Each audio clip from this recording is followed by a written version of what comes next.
Quando o Heisenberg postulou isso, o que aconteceu? Foi outra revolução, porque a teoria mais clássica até então era aqueles vídeos que vocês viram lá sobre o Bohr, que ele colocava a questão das órbitas, né? Só que o problema das órbitas é que a órbita é definida, não era mais circular, é elipsoide, ok. Só que a elipsoide você consegue determinar, aqui é um ponto da elipse, aqui é outro, e você sabe a posição e velocidade. E aí era um problema sério, porque o princípio da incerteza de Heisenberg não casava com a teoria de Bohr. E o princípio da incerteza de Heisenberg fazia todo sentido. Logo, a teoria de Bohr começou a ser parcialmente abalada. Por quê? Como os elétrons, né, que a gente já falou, eles têm essa propriedade de onda também, eles não têm isso aqui, não tem trajetória precisa. E aí começa a confusão. Aí veio o homem do gato, Schrödinger, em 1927, e ele propôs uma nova abordagem. Que abordagem foi essa? Ele propôs basicamente uma função de onda para substituir essa trajetória precisa. E dessa função de onda a gente conseguia extrair informações como a energia do elétron, o momento angular, a orientação orbitalar. Então eu consigo extrair diversas informações dessa função de onda. As funções de onda foram um pouco mais facilitadas para serem trabalhadas com a ideia do Max Born. Ele propôs o seguinte, que a gente utilizasse não a π pura, mas utilizasse a π quadrada. Qual é a ideia da π quadrada? A ideia da π quadrada é o seguinte, eu tenho lá, a probabilidade de encontrar uma partícula em uma região é proporcional ao valor de π quadrado naquela região. Π quadrado para nós significa densidade de probabilidade, que é diferente de probabilidade pura. Vou comentar no outro slide. Mas é assim, a densidade de probabilidade ela é análoga à densidade de massa.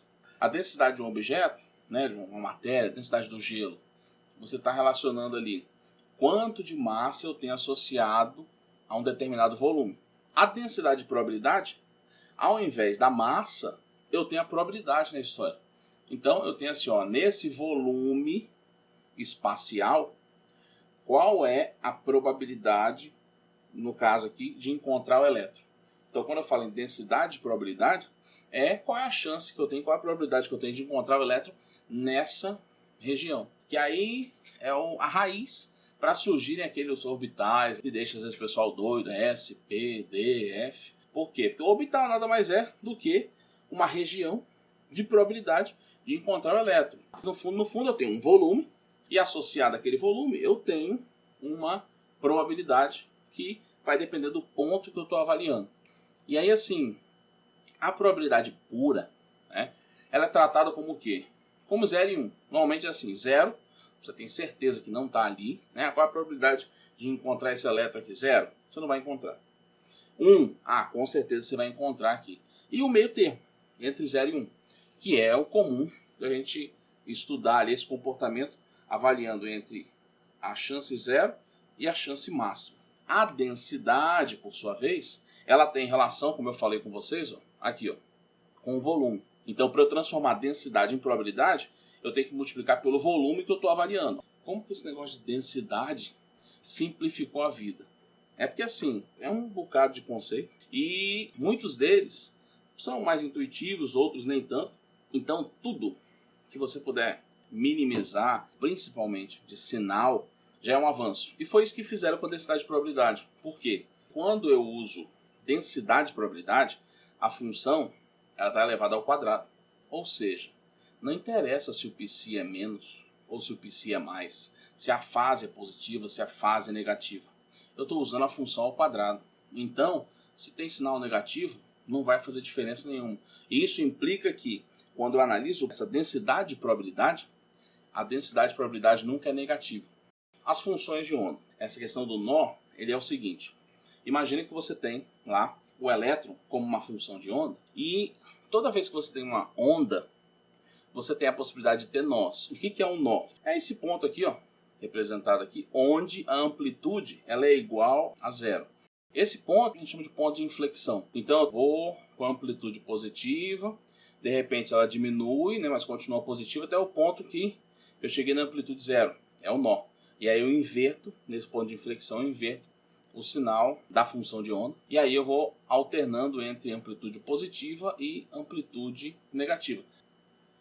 O elétron, quando você tem um elétron num átomo, ele é considerado como se estivesse confinado, uma condição de confinamento sem paredes, em função da atração. O que significa isso? Você vai chegar numa condição que a gente chama de, que é a próxima aqui, de quantização. Eu tenho um elétron que pela atração do núcleo está preso ali, entre aspas, no átomo. Só que esse elétron não está livre para fazer o que ele quer, não. Ele tem certos padrões, entre aspas, comportamentais a seguir. Que padrões são esses? São as condições, os níveis de energia que ele pode ocupar. Pensa o seguinte, você está descendo uma rampa. Aí você fala assim, calcula para mim a energia potencial sua. Quais energias potenciais você pode assumir? Se você está descendo a rampa, você tem muitos valores diferentes de alturas. Vou dar um meio passo, vou dar mais um passo. Ou seja, você tem uma faixa aí muito ampla de valores de energia potencial que você pode assumir. Agora, se você está descendo uma escada, não. Aí a conversa é diferente. Você não está levitando, tá? Você está descendo degrau a degrau. Então, quando você fala assim, olha, eu vou passar esse degrau que eu vou continuar descendo. Você não vai parar no meio do próximo, você vai parar no degrau em si, no próximo degrau. Ou seja, você tem, numa escada, níveis definidos de energia potencial. Falou, a minha energia é essa ou essa. Então, quando eu consigo ter esses pacotes definidos de energia, é o processo que a gente chama de um processo quantizado. Isso é que o elétron sofre, é a condição que ele está submetido no átomo. Então, ele não pode assumir qualquer valor de energia. Ele tem valores bem definidos. Então, quando a gente fala de quantização, é isso. Então, eu tenho níveis discretos, tenho pacotes ali bem definidos. A distribuição desse elétron no átomo, ela vai ser regida por uma função de onda que a gente chama de orbital atômico. O conceito de orbital atômico tem que ficar bem claro, da maneira mais simples possível.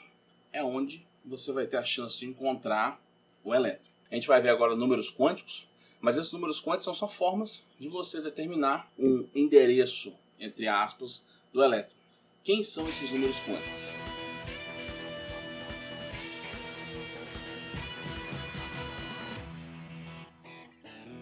A gente vai falar de 3 deles primeiro, que são os que a gente obtém lá da equação de Schrödinger para um átomo tridimensional. O primeiro deles é o N, que é o nível. Depois a gente tem o L, que é o subnível. O N a gente também chama de camada, o L de subcamada. E o ML é o que vai estar relacionando a orientação espacial ali, mas com um exemplo ele fica melhor de ser compreendido. Então assim, o número quântico principal é o que é o N. Eu tenho essa condição das camadas. Esse é o bem clássico. Tem a camada K, L, M, N, N. Quanto mais eu vou aumentando esse número de camada, mais distante esse elétron está localizado do núcleo. E sempre que eu tenho uma caracterização que a gente vai ver na próxima aula, essa configuração do elétron, aquela camada que é a mais externa, né, chamada camada de valência, que é geralmente o foco principal das ligações, porque quando uma outra espécie chega, o primeiro elétron que ele encontra é o elétron mais externo. O segundo número quântico, esse L, a gente tem esse número como o número quântico do momento angular do orbital. O que é isso? Se é S, ele é 0. Se é P, o L é 1. Se é D, o L é 2. Se é F, é 3.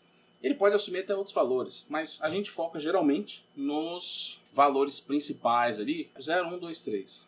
Então percebam, se eu tenho o nível 1, eu tenho só uma subcamada, um subnível. Quem é esse subnível? É o L0, tá? Que a gente conhece como o quê? Com o orbital S. Se por acaso eu estou falando lá do nível 2, eu tenho o L, pode ser 0, tá? Ele pode ser do tipo S, mas eu também tenho um orbital do tipo P. Você vai ver que na verdade esse P não é só um orbital, são 3.